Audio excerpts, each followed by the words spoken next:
Buildspace. My name is M3tering and I'm building up M3tering Protocol with Switch Electric at nights and weekends S4.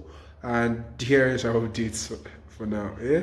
So we have actually been able to finish up. We have meter the metering protocol. So because it's a metering protocol, so it needs to meter. So here's the hardware what we have, and currently this is the bottom of the schematics, 3D printed and shaven schematics container of our meter. So we'll actually be transferring these components from here to here after our casting is done. So you can see my friend Isaac, we are just casting the meter. Yeah, so we actually did a trial run.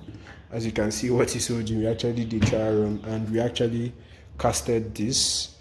Yeah, we actually casted this from what we have here. Actually casted that.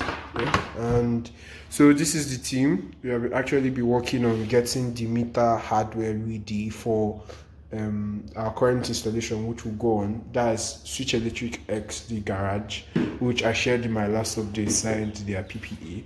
And this is the team. Here's my team, my co-founder Carstring and my co-founder Isaac. And we have been working on the metering protocol throughout S4 and putting towards everything we need to do